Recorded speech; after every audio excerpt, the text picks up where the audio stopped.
So thank you very much indeed, Sheila, and welcome everybody to this first of my new series of free facilitation webinars.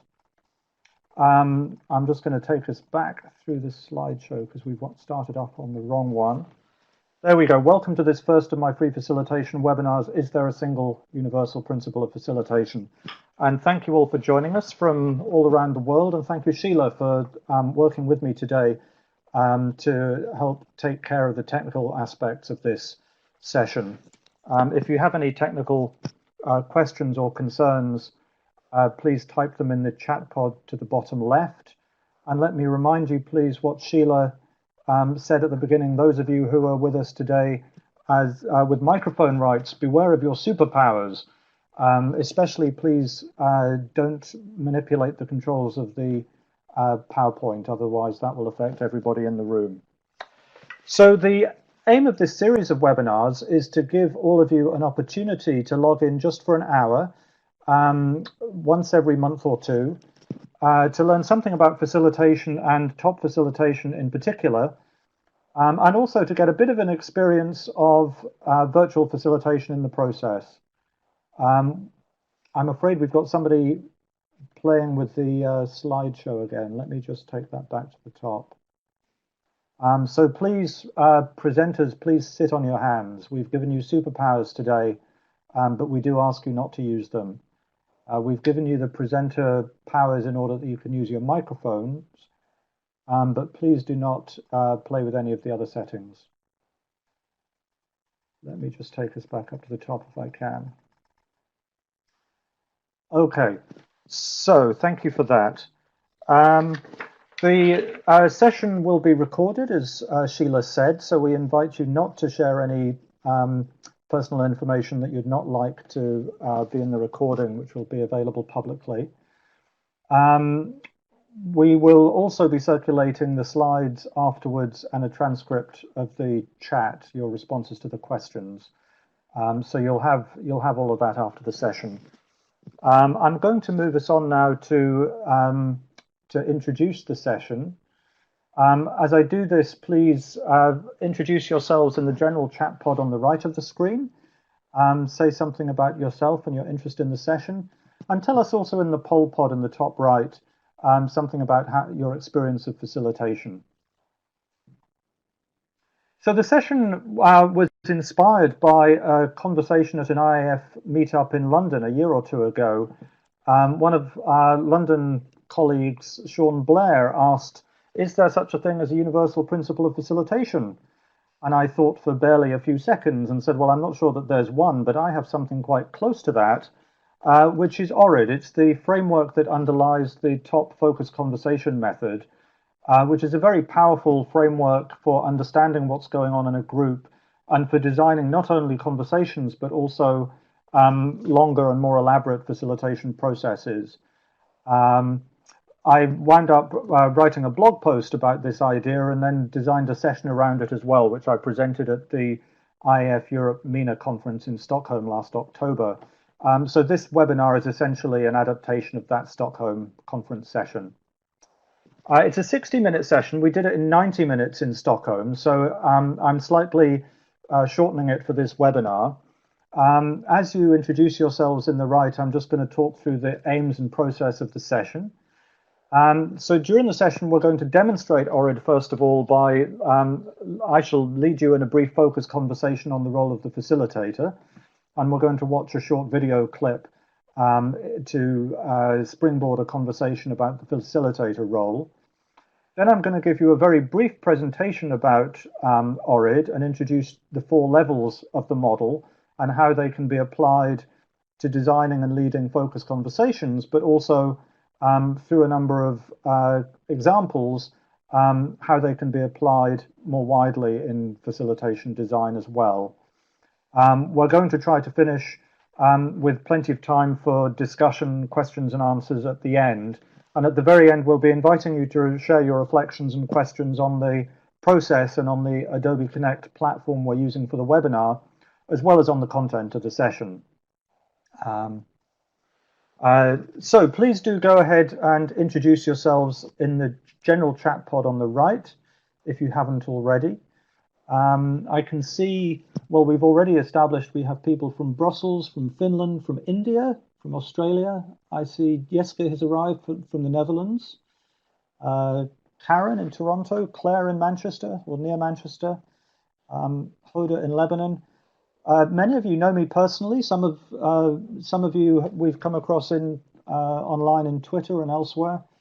Anna from Poland. Lovely to see you all. Thank you for joining. The general chat pod is going to remain there on the right of the screen throughout the session, so feel free to continue to introduce yourself as we move on. Next, I'm going to take us into the demonstration of the ORID, and to do that, I'm going to show a short video clip. As we're watching the video clip, I just want to draw your attention to the little button in the top right of the video pod. There's 4 arrows pointing outwards, the full screen control. So feel free to press the full screen control in order to watch the video in full screen. This is a 4-minute clip. It's entitled What Do Facilitators Do Really? And it's created by the International Institute for Facilitation and Change. Beatrice Briggs, director of that, is an IAF member in Mexico. And it's just 4 minutes. It presents 3 dimensions of the facilitator role. We're just going to watch that, and then we'll have a few questions to lead us in a focused conversation about what we've seen.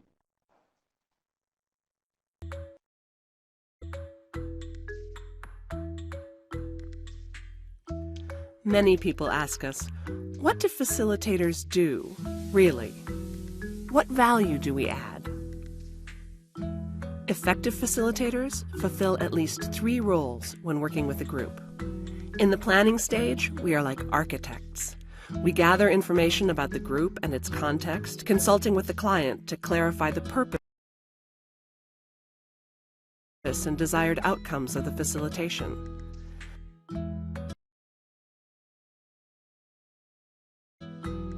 Then, we propose a design that we think will meet the group's needs. Our designs usually take the form of a results-based agenda. This is the blueprint we use when working with the group. Like any good structure, our agendas must be strong but flexible, capable of withstanding stress and of being adapted to the emergent realities of the situation.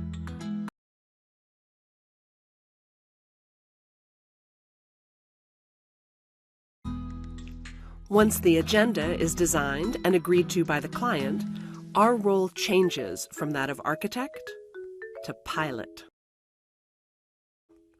Now we must prepare carefully for the group's journey. We double-check the requirements of the meeting room, making sure that it is clean and arranged according to our specifications. We see that all printed material, handouts, and supplies such as easels, paper, and colored markers are available.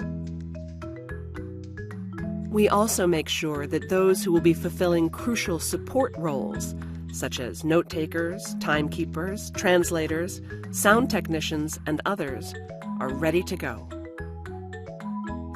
Once the group arrives in the meeting room, we need to brief them on the agenda and present any ground rules to be observed during the session. We explain our role as facilitator and answer any questions about the flight plan. During this phase, the facilitator's main goal is to clarify where the group is going and the map to get to the destination. Once airborne, meaning once the meeting has started, the facilitator as pilot must be constantly alert to changes in weather conditions as reflected in the group's mood. We must be ready to respond to unexpected turbulence and other threats to the group's safety, making mid-course corrections as necessary. Finally, we need to land the plane, bringing the group back to Earth with a sense of closure and gratitude for a safe, productive journey. While the skills of the architect and the pilot are fundamental to the facilitator's role, there is one other aspect that needs to be understood: the facilitator as guide. We need to lead the group through what is often unexplored territory. We must provide a calm, steady presence, capable of helping the group work through its moments of panic, doubt, disagreement, or despair. Like all good guides, we must be alert and resourceful, but above all, we need to transmit confidence in the processes we propose and the group's ability to face its challenges and make good decisions. This skill is obtained through our own. Thank you. So let me move us on from the video to the conversation.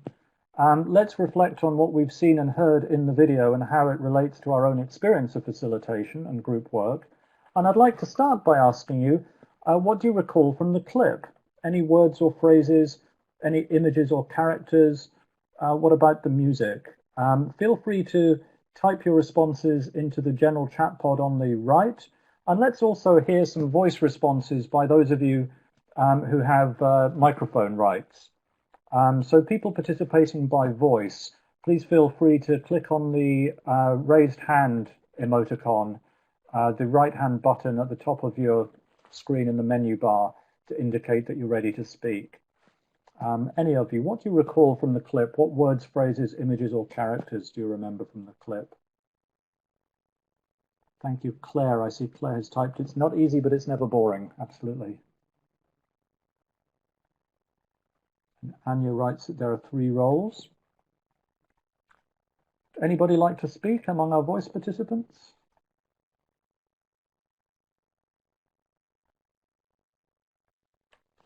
Get participants out of their state of despair. This is a career goal, says Hoda.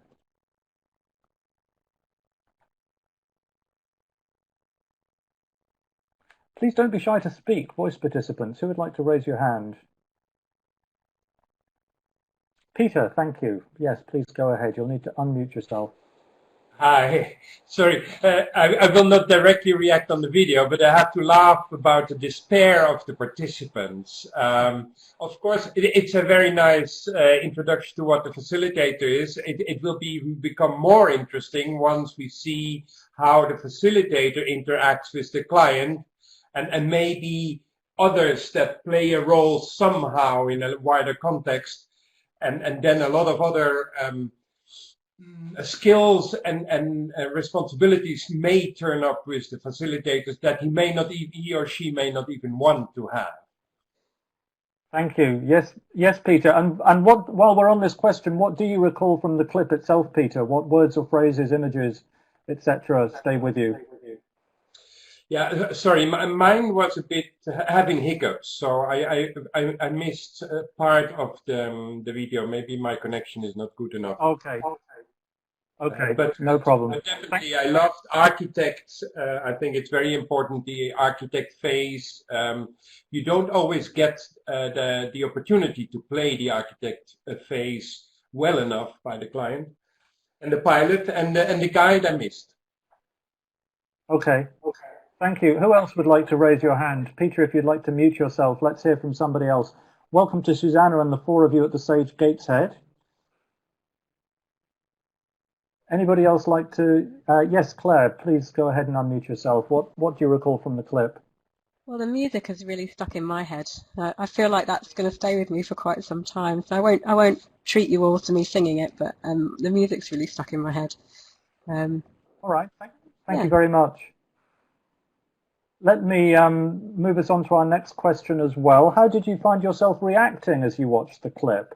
Was there anything that surprised or intrigued you? Anything that was familiar or reminded you of experience? So feel free to type in the chat pod on the right. And who would like to raise your hand, please, and respond by voice to either of those questions now?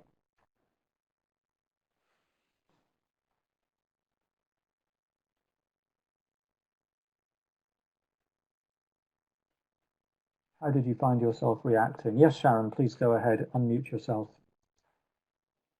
Hi there. I was just remembering that within an institutional setting, sometimes we're thrown into situations to lead in these type of conversations, but we also have a stake in the game. And so it reminded me that we are also supposed to be objective and not participate in the actual outcome. Thank you. And I think I saw somebody else raise their hand. Was it Farah?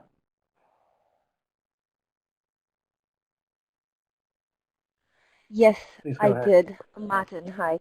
Yes, the first thing that kind of surprised me was the architect role for the facilitator, because so far I have understood the facilitator role as just being a pilot and a guide, but not really an architect. We are not laying down the architecture for the facilitation, but someone else's or the group is laying down the architecture, and our job is more or less to pilot and guide it in the right direction.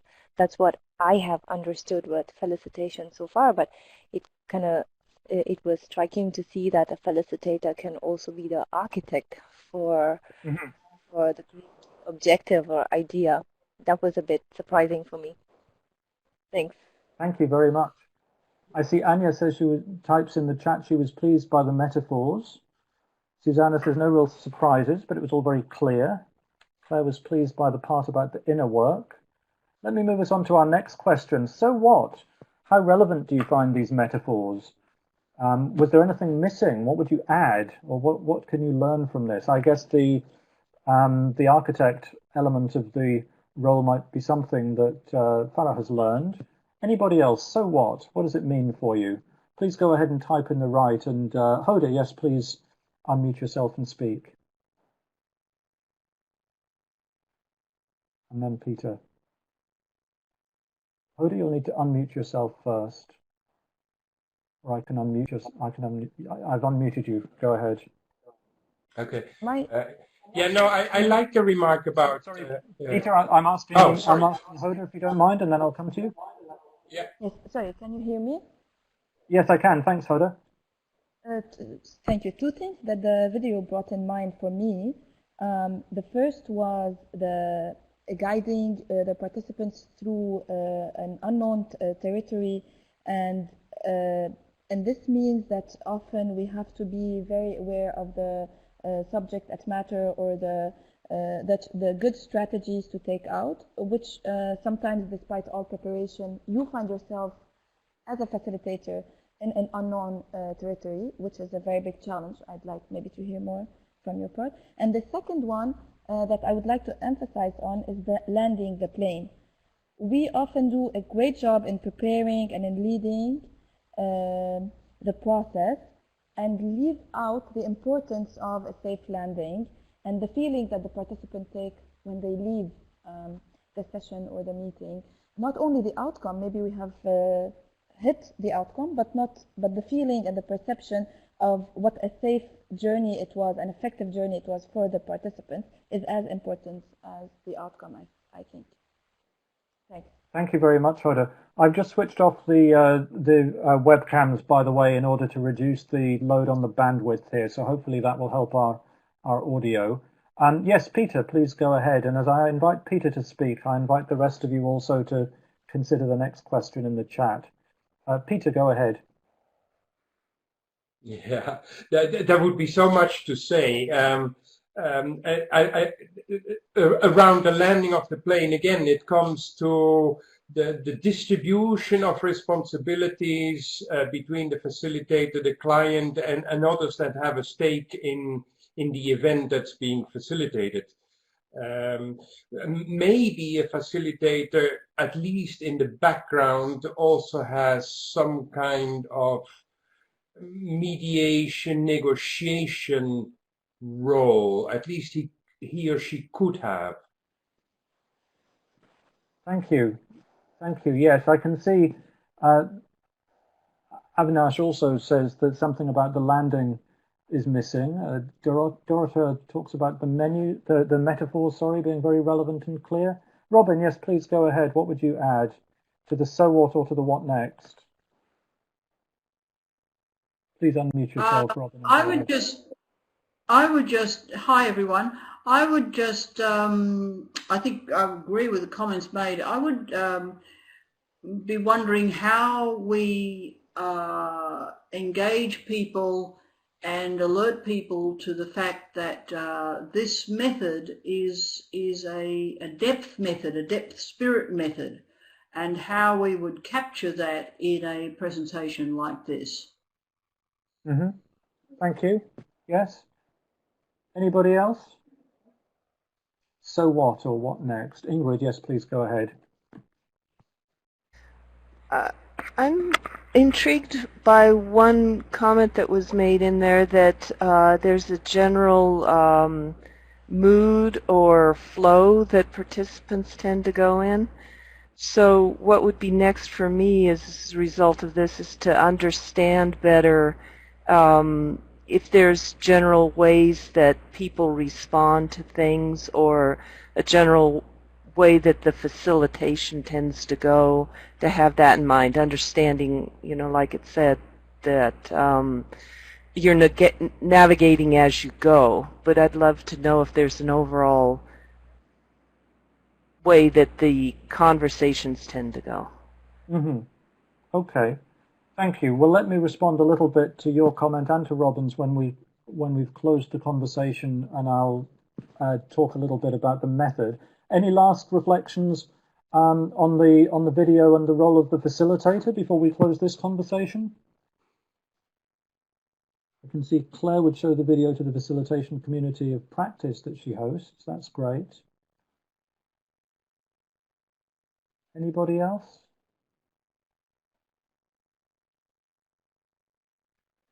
Okay, well, let me close this conversation then as your facilitator and move us on to reveal a little bit about the method behind the conversation.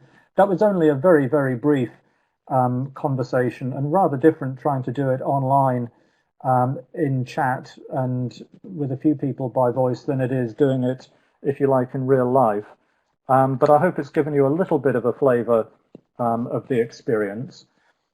So the technology of participation is the methodology developed and refined by ICA, the Institute of Cultural Affairs, over about 50 years, working with communities and organizations worldwide. ORID and the focused conversation method are one of the foundational methods or tools, principles, if you like, of the technology of participation. You can see the values of top methods on the left of the screen there. Participation, teamwork, creativity, consensus, reflection, and action. And just some of the tools on the right. We're going to be focusing today very much on the focused conversation method rather than the others. But I do want to introduce you as well to the rational and the experiential aims. What the rational and experiential aims are telling us are that really, in order to design and prepare any kind of process to help any group meet any purpose, you need to think in two dimensions of your aims. You need to think, first of all, in terms of the rational aim, what does the group need to know, understand, or decide? And secondly, in terms of the experiential aim, what experience do we want our participants in the group to have? So, for example, in this conversation, in this session, talking about the role of the facilitator, the rational aim of that conversation was for you to learn something about each other and the facilitation and the role of the facilitator. And the experiential aim was to give you at least a flavor and experience of ORID in the top focus conversation method. The ORID, we call it ORID because it's a acronym for the 4 levels of the method: objective, reflective, interpretive, decisional. ORID is the model which underlies the top focus conversation method, and it's essentially a model of human process. What the ORID model suggests is that we as human beings respond to our experience at 4 levels. First of all, at the objective level, we sense what's going on around us. We see, hear, taste, feel, and smell. Whether or not we may be aware of it, we have some sort of a reflective level reaction at the heart level, if you like, emotional or associational response to what we have sensed. And only after that reflective level response does our head begin to kick in. We begin to interpret or make sense, make meaning of our experience. And it's based on all of that that we get to the decisional level, that we're able to come to some sort of resolution or conclusion or make any decision or action as a result of our experience. So the model is telling us that this happens, that we go through this process all the time as human beings. For example, when my alarm clock goes off in the morning and I'm fast asleep, it wakes me up, I hear it through my sleep, I wake up, I roll over in autopilot, if you like, to try to switch it off and make it stop. But then gradually as I wake up, I realize that I have to get up today. I have work to do, so I switch on the light in order to make sure I don't fall back asleep. So I've been through all 4 of those levels in a few moments. We're all going through these levels all the time. Very often we're not aware of them. And what the model enables us to do as facilitators is take a whole group through this natural human process in such a way that, first of all, individuals come to a clearer, deeper understanding of the issue or the question that's being discussed. But it also helps make individuals' process transparent to each other as well as to themselves, so that people in the group can better understand each other's positions as well as their own, and how they reached the conclusions they did. You may notice that different people and also different cultures are more comfortable and stronger at some of these levels than others.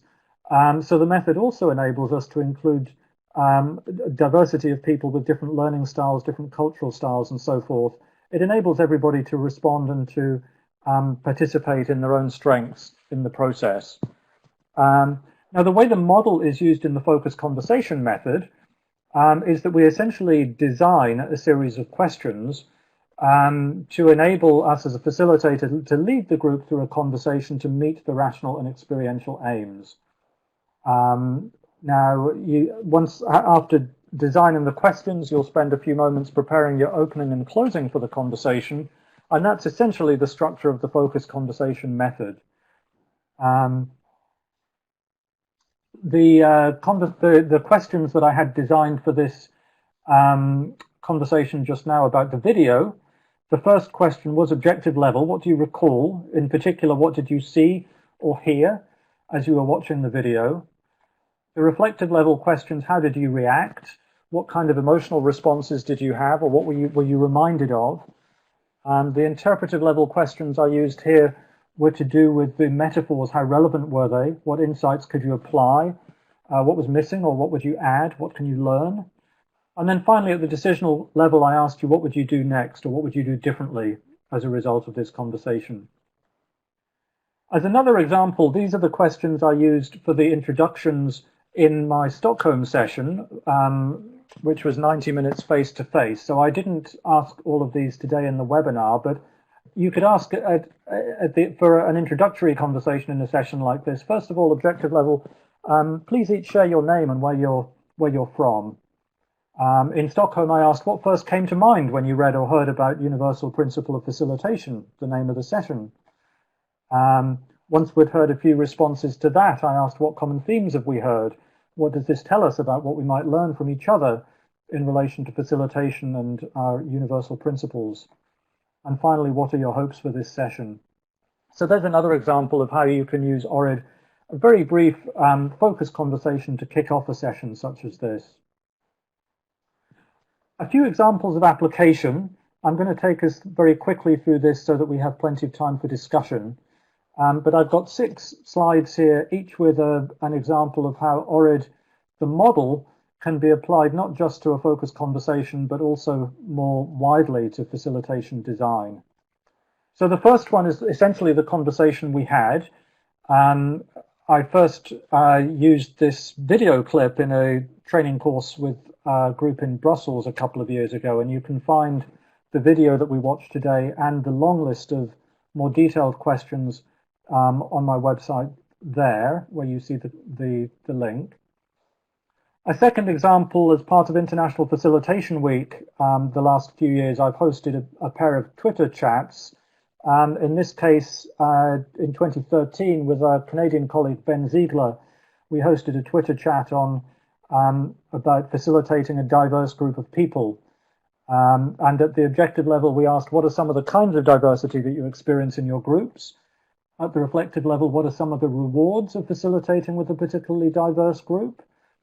At the interpretive level, what activities help to set a positive tone in a group, a multi-age group or multi-generational group? And finally, what facilitation techniques do you rely on or would you recommend to bridge?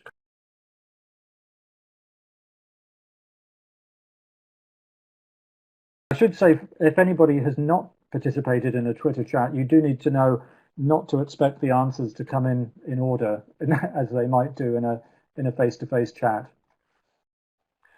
One of the most powerful aspects I find of ORID and the focused conversation method is it's not only very versatile, but it works very well in conjunction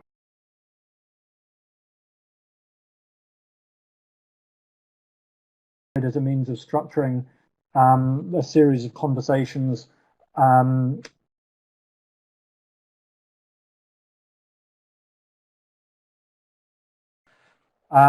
the objective level question at everybody at every table was talking about some highlights of our own research relative to this theme, science and culture. And then in the second round, after most people had moved tables, we asked them to share in the new table what are some exciting and emerging themes and questions relevant to this research theme. Everybody moved tables again. In the third round, we asked people to explore what are some opportunities for mutual support and collaboration. And then finally, at the last round of questions, we asked people what are some implications for researchers and the Research Council. So this was, I think, a 90-minute or 2-hour World Cafe session at a 2-day event for 60 researchers for the Art and Humanities Research Council to launch this new research funding theme and enable the researchers to meet each other, get to know each other, and to come up with ideas of how they might collaborate together for joint research proposals to the Research Council. The fourth example is a half-day consultation with a cross-section of staff from a health service in Manchester a few years ago. The first session of the half-day was introductions and overview, prouds and sorries, moving from objective into reflective. The second session at the reflective level was doing a historical scan exercise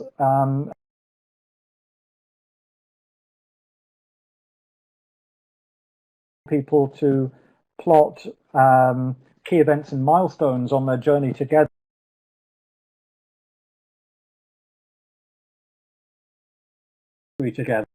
Now moving from objective, reflective, a little bit into interpretive. The third session was an analysis of factors affecting clinical leadership. And then finally, brainstorming of actions and recommendations. Thank you, Jessica, for raising your hand. I'm going to come to questions in just a few moments. The fifth example was a full day away day for a team of a dozen. First 90-minute session, aims and process, expectations, ground.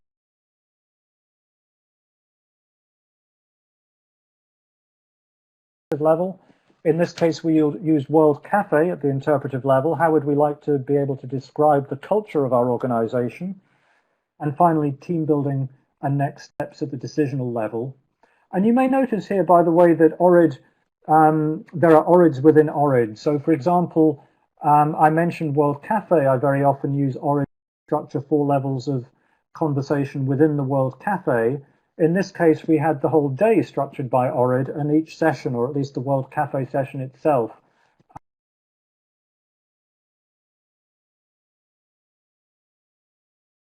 Finally, here's an example of a 5-day team planning exercise using the top participatory strategic planning process.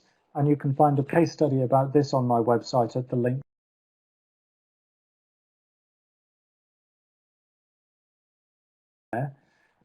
In this case, the whole of the first day essentially was objective, moving into reflective level, establishing the parameters of the planning process, the strategic context, clarifying the mission and values. And then on the second day, we moved into reflective level using our imaginations to imagine the future, the desired future that we'd like to bring about. The third day, we moved into looking at analyzing the current reality, and in particular, the obstacles or contradictions to that vision, and what would be the policy implications of those. And then that led into 2 days of practical planning, smart objectives for year 1, quarter and operational plans for the first quarter. So again, more complex process. Just one other example before I close this presentation piece. Here are a series of questions which I used in the Stockholm seminar, in the Stockholm session, I should say, to reflect on the session. I asked at the objective level, what were any key insights from the session for you? At the reflective level, how do these relate to your own experience and practice? At the interpretive level, how would you describe your own universal principle of facilitation? And then finally, how will you apply something that you've learned today? So that was just a whistle-stop tour, really, of the technology of participation, the foundation of it, which is ORID and the focused conversation method. I'm aware that there's been some comments and questions in the chat which I've not been able to follow, but I'd like to invite you now to share any comments or questions in the chat, to raise your hand if you have microphone rights and would like to ask your questions or share your comments verbally. And let me start.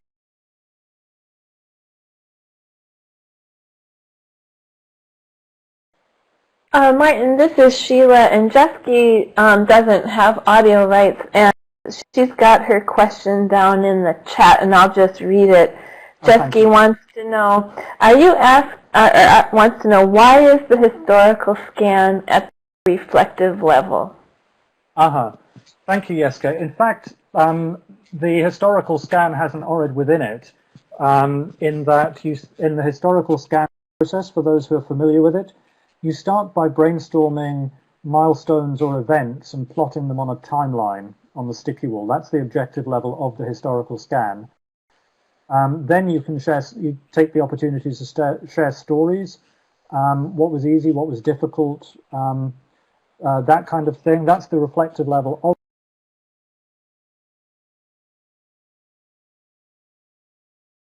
the historical scan. And then you can look at trends over time. You can look at turning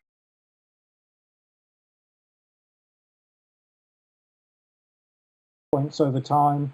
And finally, you can name the chapters in the journey or name the journey as a whole. That's at the interpretive and the decisional level.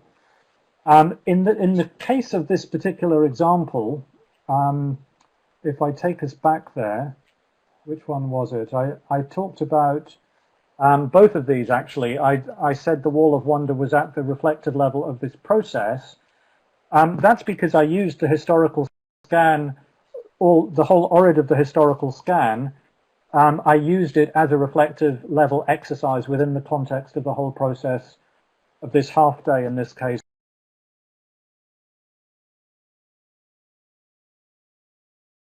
or the full day in the second case. So the emphasis, the aim of the wonder session within the day was to do with sharing stories, sharing ups and downs, getting that reflective level of the group out and on the table in order that we could go into more depth in analysis and next steps later on in the process, if that makes sense. Great, thank you, Martin. Thank you, Martin. This is Sheila again, and I'm just going to keep going down the list. Peter has a couple questions. So he says, does ORID provide for iterative progress? That is, between the O, the R, the I, and the D. And then Stephen wrote, ORID within ORID, like that. And Hoda, same here. And Peter said, so nested ORIDs, they would point to iteration. And then Peter says, but iterative could also be needed, i.e. between O and R and back and forth a few times at one point in time or over several moments over time. Over to you, Martin. Thank you. So yes, absolutely. In designing a process, you can use ORIDs within ORIDs, as I've just explained. In reality, as you facilitate a process, you will find people jump around a little bit in the ORIDs. You might have designed a lovely process that takes people on a journey from objective to reflective to interpretive to decisional, and you find that actually you ask a reflective level question and people give you an objective level or an interpretive level response. Now that may simply be because some people are stronger or more comfortable at objective level or interpretive level. And as I said at the beginning, and because different cultures are predisposed, people are trained to focus more and socialized to focus more on one level than another in different cultures. You need to reconcile yourself to that as a facilitator. This is not an exact science. It's much more of an art than a science. But what the model suggests is that we do go through all of these 4 levels in this order, perhaps iteratively, but this is the order as human beings that we process our sensory experience. Therefore, by trying to adopt this discipline in your design and in your facilitation, it helps people go through a more structured and rigorous and transparent process. Avinash is asking an example of different cultures. Well, a very easy example, it's a bit of a stereotype, but I think there's truth in stereotypes. In Britain and Northern European cultures, we tend to be more